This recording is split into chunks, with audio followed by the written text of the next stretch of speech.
നമസ്കാരം. Taiwan സന്ദർശനത്തിലൂടെ world ഹീറോയായ Nancy പെലോസിയാണ് ഇപ്പോൾ ലോകമാധ്യമങ്ങളിലെ ചർച്ച. ചൈനയെ വിറപ്പിക്കുകയാണ് നാൻസി പെലോസി. നാൻസി പെലോസിയുടെ കഥയാണ് ഇന്ന് ന്യൂസ് ഇൻ ഡെപ്ത് പരിശോധിക്കുന്നത്.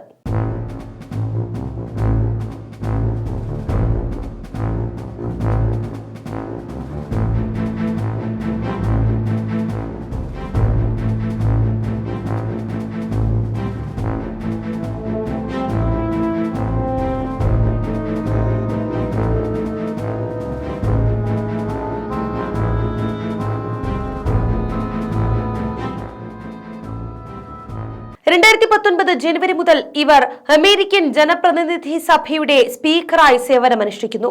മുൻപ് 2007 മുതൽ 2011 വരെ സ്പീക്കർ സ്ഥാനം വഹിച്ചിരുന്നു. ഈ സ്ഥാനത്തെത്തുന്ന ആദ്യ വനിതയായ നാൻസി പെലോസി അങ്ങനെ അമേരിക്കൻ ചരിത്രത്തിൽ ഇടം പിടിക്കുകയും ചെയ്തു. നമ്മുടെ നാട്ടിലെ സ്പീക്കറെ പോലെയല്ല അമേരിക്കൻ കോൺഗ്രസിന്റെ സ്പീക്കർ.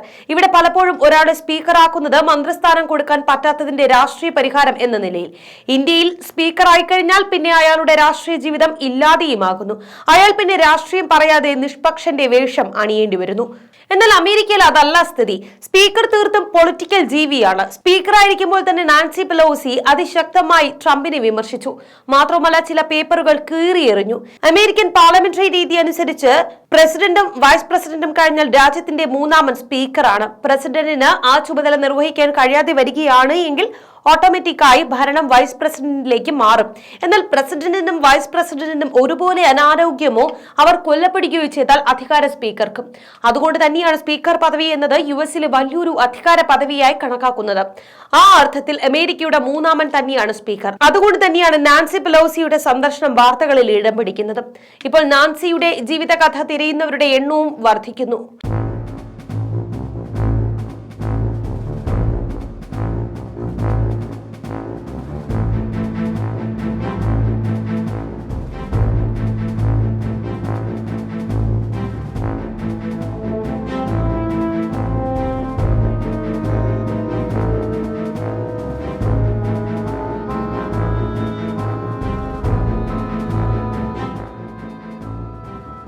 നാൻസി പെട്രീഷ്യ പെലോസി എന്നതാണ് ഈ ഹീറോയുടെ മുഴുവൻ പേര്.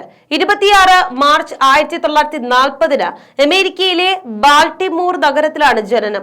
അമ്മ അൻസിയാറ്റ ഡി അലസാൻഡ്രോയ്ക്കും അച്ഛൻ തോമസ് ഡി അലസാൻഡ്രോ ജൂനിയറിനും ജനിച്ച 6 മക്കളിൽ ഇളയവൾ. മാതാപിതാക്കൾ ഇറ്റാലിയൻ വംശജരാണ്. പലപ്പോഴും ഇറ്റലിയിൽ നിന്ന് അമേരിക്കയിൽ കുടിയേറിയെത്തിയവർ മാഫിയകളുടെ പേരിലാണ് അറിയപ്പെടാറുള്ളത്. ഫ്രാൻസിസ് ഫോർഡ് കപ്പോളയുടെ പ്രശസ്തമായ ചലച്ചിത്രം ഗോഡ് ഫാദർ ഒക്കെ ഈ കഥ പറയുന്നുണ്ട്. പക്ഷേ അമേരിക്കയുടെ സാമ്പത്തിക രാഷ്ട്രീയ രംഗത്ത് നിർണായക സ്വാധീനം ചെലുത്തിയ ഇറ്റാലിയൻ വംശജരം ഉണ്ട് എന്നാണ് നാൻസിയുടെ അനുഭവം ഓർമ്മിപ്പിക്കുന്നത്. നാൻസി തന്റെ 6 മൂത്ത സഹോദരന്മാർക്കൊപ്പമാണ് ബാൾട്ടിമോറിൽ വളർന്നത്. തനിക്ക് ചുറ്റും പ്രായമായ പുരുഷ വ്യക്തികൾ ഉണ്ടായിരുന്നത് ഭയമുണർത്താൻ പര്യാപ്തമായിരുന്നു. ഇത് അവർ പലപ്പോഴും പറഞ്ഞിട്ടുമുണ്ട്. എന്നാൽ സഹോദരന്മാർക്ക് അവൾ ഏറെ പ്രിയപ്പെട്ടവളായിരുന്നു. കടുത്ത വിശ്വാസി കുടുംബമായിരുന്നു നാൻസിയുടേത്. അതുകൊണ്ട് തന്നെ 5 ആങ്ങളമാർക്ക് സഹോദരിയായി ഒരു പെങ്ങൾ വന്നപ്പോൾ അവളെ നേർച്ചയായി കന്യാസ്ത്രീ മഠത്തിലേക്ക് അയച്ചാലോ എന്ന് കുടുംബം ആലോചിച്ചു. പക്ഷെ നാൻസിക്ക് അത് താല്പര്യമില്ലായിരുന്നു. അതുകൊണ്ട് തന്നെ വീട്ടുകാർ നിർബന്ധിച്ചതുമില്ല.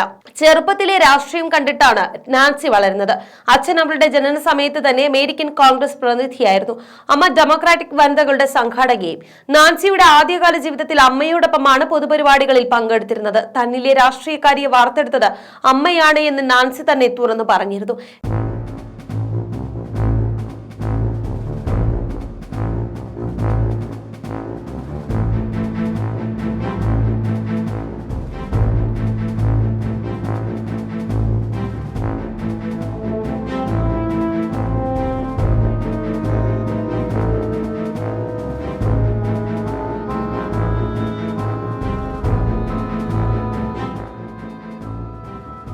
കെനഡിയുടെ ആരാധിക കന്യാസ്ത്രീ ആയില്ലെങ്കിലും നാൻസിയും ഒരു അടിയുറച്ച കത്തോലിക്ക വിശ്വാസിയായിട്ടാണ് വളർന്നത്.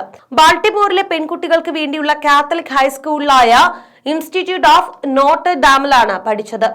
1962 വാഷിംഗ്ടണിലെ DC ക്ലാസ്സിലെ ട്രിനിറ്റി കോളേജിൽ പൊളിറ്റിക്കൽ സയൻസസിൽ ബിരുദം.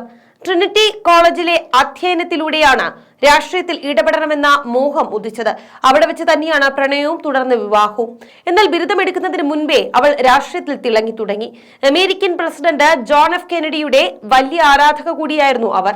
1961 ജനുവരിയിൽ US പ്രസിഡന്റായി സത്യപ്രതിജ്ഞ ചെയ്ത ജോൺ എഫ് കെനഡിയുടെ ഉദ്ഘാടന പ്രസംഗത്തിൽ തൊട്ടടുത്ത് സന്നിഹിതയാകാനുള്ള ഭാഗ്യവും ലഭിച്ചു. തുടർന്നുള്ള വർഷങ്ങളിൽ സാൻ ഫ്രാൻസിസ്കോയിലേക്ക് മാറുന്നതിന് മുൻപ് നാൻസി പെലോസി കോൺഗ്രസുകാരായ ഡാനിയൽ ബ്രൂസ്റ്ററിനും സ്റ്റെനി ഹോയറിനും ഒപ്പം പ്രവർത്തിച്ചു. സാൻ ഫ്രാൻസിസ്കോയിലാണ് നാൻസി തെരഞ്ഞെടുപ്പിലൂടെ ഡെമോക്രാറ്റിക് ദേശീയ സമിതിയിൽ അംഗമായത്.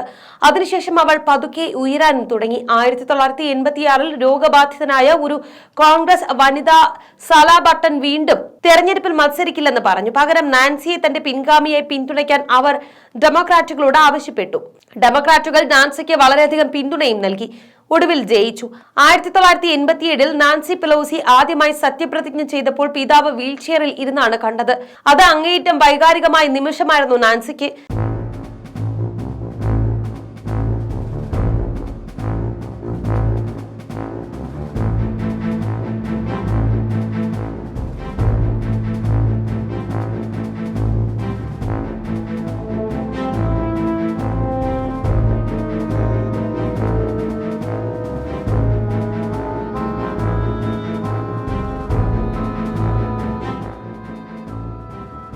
ആയിരത്തി 1987 47-ാം വയസ്സിലാണ് പെലോസി ആദ്യമായി കോൺഗ്രസിലേക്ക് തെരഞ്ഞെടുക്കപ്പെട്ടത്. അമേരിക്കയുടെ ശരാശരി രാഷ്ട്രീയ പ്രായം നോക്കുമ്പോൾ അത് വൈകി തന്നെയാണ്. പക്ഷേ അതിനുശേഷം അവർക്ക് തിരിഞ്ഞു നോക്കേണ്ടി വന്നില്ല. 2019 അവർ തെരഞ്ഞെടുക്കപ്പെടുമ്പോൾ ഇത് 17-ാം തവണത്തെ ജയമായിരുന്നു. സാൻ ഫ്രാൻസിസ്കോ ഉൾപ്പെടുന്ന കാലിഫോർണിയയിലെ 12-ാമത്തെ കോൺഗ്രസ് ജില്ലയെയാണ് അവർ ഇപ്പോൾ പ്രതിനിധീകരിക്കുന്നത്. പ്രതിനിധിസഭയിൽ 2003 മുതൽ ഡെമോക്രാറ്റുകളുടെ നേതാവും. ഇത് ചരിത്രമാണ്. ഒരു പാർട്ടിക്ക് നേതൃത്വം നൽകിയ ആദ്യ വനിതയാണ് ഇവർ.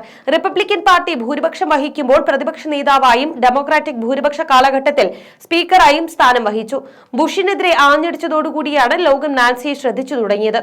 ഇറാഖ് യുദ്ധത്തിനോട് എതിർപ്പ് പ്രകടിപ്പിച്ച പെലോസി 2005 സാമൂഹ്യ സുരക്ഷയെ ഭാഗികമായി സ്വകാര്യവൽക്കരിക്കാനുള്ള ബുഷ് അഡ്മിനിസ്ട്രേഷന്റെ ശ്രമവും എതിർത്തു.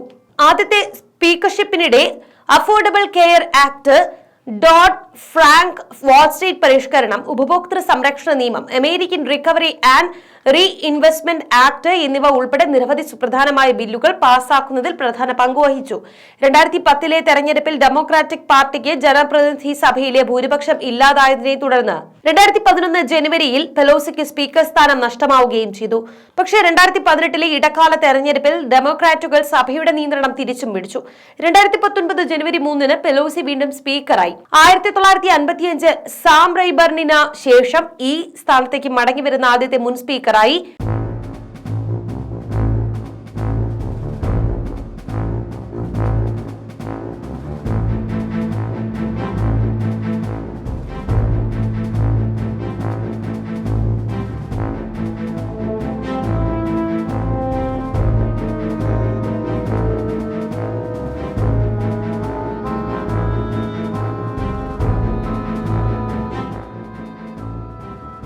ബുഷിനോട് കട്ടയ്ക്ക് കട്ട നിന്ന പോലെ ട്രംപിനും ഒത്ത എതിരാളിയായിരുന്നു അവർ. ട്രംപിന്റെ കോവിഡ് കാലത്തെ പല നയങ്ങളെയും അവർ നിശിതമായി വിമർശിച്ചു. ഒരു സമയത്ത് ട്രംപിന്റെ മുഖത്തേക്ക് പേപ്പറുകൾ വലിച്ചെറിഞ്ഞും പ്രതിഷേധിച്ചു. ട്രംപിന്റെ ഭ്രാന്തൻ നയങ്ങൾ അമേരിക്കയ്ക്ക് തീരാക്കളങ്കമാകുമെന്ന് നാൻസി വാദിച്ചു. 2019 സെപ്റ്റംബർ 24 പ്രസിഡന്റ് ഡൊണാൾഡ് ട്രംപിനെതിരെ ഇംപീച്ച്മെന്റ് വാദം കേൾക്കുന്നതായി പെലോസി പ്രഖ്യാപിച്ചു. തോറ്റിട്ടും അത് സമ്മതിക്കാതെ അധികാരത്തിൽ കടിച്ചു തൂങ്ങാൻ ശ്രമിച്ച ട്രംപിനെ അധികാരത്തിൽ നിന്ന് അടിയന്തരമായി നീക്കം ചെയ്യാൻ സ്പീക്കർ നാൻസി പെലോസി തീരുമാനിച്ചു. ഇത് ഏറ്റവും ഗൗരവമേറിയ അടിയന്തരാവസ്ഥയാണ് എന്ന് പറഞ്ഞു. US ക്യാപിറ്റലിൽ നടന്ന അക്രമത്തെ ഉദ്ധരിക്കുകയായിരുന്നു ഇത്തരത്തിലുള്ള ഒരു പ്രസ്താവന നടത്തി പെലോസി. ട്രംപ് വളരെ അപകടകാരിയായ വ്യക്തിയാണ്. അധികാരത്തിൽ ഇനിയും തുടരുന്നത് അമേരിക്കയുടെ സൽപ്പേരിന് കളങ്കമാകും, മാത്രവുമല്ല ജനങ്ങളുടെ ജീവൻ അപകടപ്പെടുത്തുകയും ചെയ്യുമെന്നും പറഞ്ഞു. തന്റെ ചുമതലകൾ നിർവഹിക്കാൻ കഴിയില്ലെന്ന് കരുതുന്ന ഒരു പ്രസിഡന്റിനെ നീക്കം ചെയ്യാൻ കോൺഗ്രസിനെ അനുവദിക്കുന്ന US ഭരണഘടനയുടെ 25-ാം ഭേദഗതി നടപ്പിലാക്കാൻ വൈസ് പ്രസിഡന്റ് മൈക്ക് പെൻസിനോടും ട്രംപിന്റെ ക്യാബിനറ്റ് അംഗങ്ങളോടും അവർ ആവശ്യപ്പെടുകയും ചെയ്തു. വൈസ് പ്രസിഡന്റും ക്യാബിനറ്റും പ്രവർത്തിച്ചില്ലെങ്കിൽ ഇംപീച്ച്മെന്റുമായി മുന്നോട്ട് പോകാൻ കോൺഗ്രസ് തയ്യാറായേക്കുമെന്നും നാൻസി പറഞ്ഞു. പ്രസിഡന്റ് നമ്മുടെ രാജ്യത്തിനും നമ്മുടെ ജനങ്ങൾക്കും നേരെ പറഞ്ഞറിയിക്കാനാകാത്ത വിധത്തിലുള്ള ആക്രമണം നടത്തിയെന്നും അവർ പറഞ്ഞു. എന്തായാലും ഇതോടുകൂടി ട്രംപിന് കാര്യം പിടികിട്ടി. അധികാരത്തിൽ കടിച്ചു തൂങ്ങിയാൽ ഇവർ പിടിച്ചു പുറത്താക്കുമെന്നും മനസ്സിലായി. അതോടുകൂടി വൈറ്റ് ഹൌസിന്റെ പടിയിറങ്ങാൻ തന്നെ ട്രംപ് തീരുമാനിച്ചു.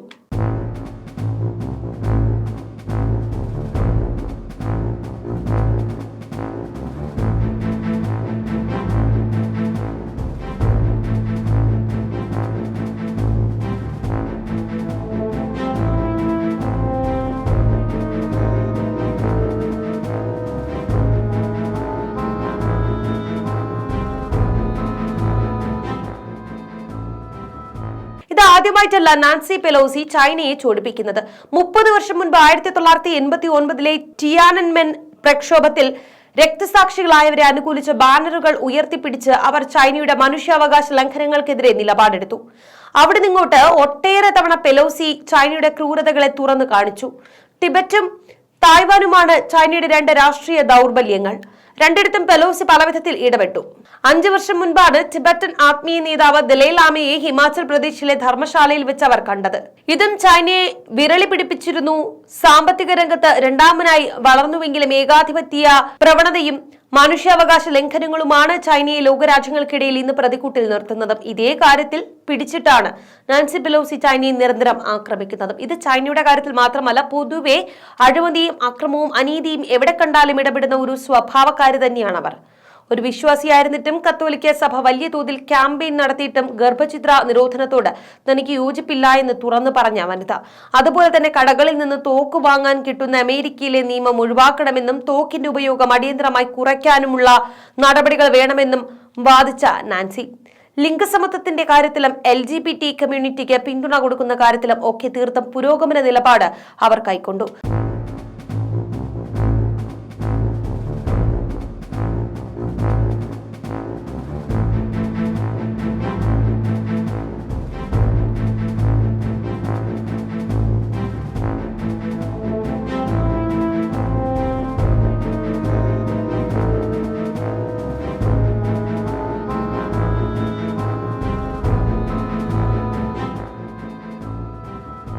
വിവാഹേതര ബന്ധങ്ങളുടെയും ഡിവോഴ്സുകളുടെയും പേരിൽ കുപ്രസിദ്ധമാണ് അമേരിക്കൻ നേതാക്കളുടെ പലരുടെയും ജീവിതം. പക്ഷേ ഇതിലും നാൻസി തീർത്തും വ്യത്യസ്തയാണ്. നാൻസിയും ഭർത്താവായ പോൾ പെലോസിയും നല്ല സുഹൃത്തുക്കൾ കൂടിയാണ്. 1963 തുടങ്ങിയ വിവാഹബന്ധം ഇപ്പോഴും തുടരുന്നു. അമേരിക്കൻ സെലിബ്രിറ്റികളുടെ ഏറ്റവും ദൈർഘ്യമേറിയ വൈവാഹിക ജീവിതം കൂടിയാണ് ഇത്. കോളേജിൽ പഠിക്കുമ്പോഴായിരുന്നു അവർ കണ്ടുമുട്ടിയതും അടുപ്പത്തിലായതും. 6 വർഷത്തിനുള്ളിൽ 5 കുട്ടികൾ.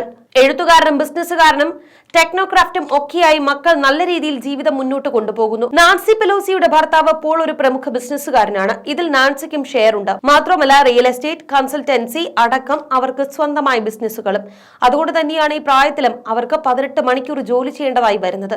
ഇന്ന് നാൻസിയുടെ ആസ്തി $16 മില്യണിലധികം ഡോളറാണ്. US കോൺഗ്രസിലെ സമ്പന്നരായ 13 അംഗങ്ങളിൽ 25ാം സ്ഥാനത്ത്. സമ്പത്തിന്റെ സിംഹഭാഗവും ഭർത്താവിനൊപ്പം നടത്തുന്ന സംയുക്ത ബിസിനസ്സുകളിൽ നിന്നാണ്. 2 പതിറ്റാണ്ടിലേറെ നിയമനിർമ്മാണ ചുമതലകളിൽ നിന്ന് അവൾ നേടുന്ന ശമ്പളവും വേതനവും ഇതിനൊപ്പമുണ്ട്. സാൻ ഫ്രാൻസിസ്കോയിലെ അവരുടെ വീടിന് തന്നെ കോടിക്കണക്കിന് ഡോളർ വില വരും. ഇന്ന് ഡെമോക്രാറ്റിക് പാർട്ടിയുടെ ഫണ്ട് റൈസർ കൂടിയാണ് നാൻസി. എങ്ങനെ ഏതെല്ലാം വിധത്തിൽ പണം പാർട്ടിക്ക് സ്വരൂപിക്കാമെന്ന് ഈ ബിസിനസ്സുകാരിക്ക് അറിയാം. അമിതമായി വിമാനയാത്ര നടത്തി എന്നല്ലാതെ പറയത്തക്ക അഴിമതി ആരോപണം അവർക്ക് നേരിടേണ്ടി വന്നിട്ടില്ല. ഈ വിമാനയാത്രാ വിവാദത്തെയും അവർ കൃത്യമായി മറുപടി നൽകി നേരിട്ടു. സ്പീക്കർ എന്ന നിലയിൽ സുരക്ഷാ ഭീഷണി ഉണ്ട്. അതുകൊണ്ട് തന്നെ അവർക്ക് വിമാനം ഉപയോഗിക്കാമെന്നും മുൻഗാമികൾ ചെയ്ത കാര്യവും നിയമവശങ്ങളും ഉദ്ധരിച്ചവർ മറുപടി നൽകിയിരുന്നു. വായന, ക്രോസ്വേർഡ് പസിലുകൾ, കുടുംബാംഗങ്ങളോടും സുഹൃത്തുക്കളോടും ഒപ്പം സമയം ചെലവഴിക്കൽ, ഇതൊക്കെയാണ് അവരുടെ ഇഷ്ടവിനോദങ്ങൾ. ആരോഗ്യത്തിന്റെ രഹസ്യം എന്ത് എന്ന് ചോദിച്ചാൽ കഠിനാധ്വാനം എന്നാണ് മറുപടി.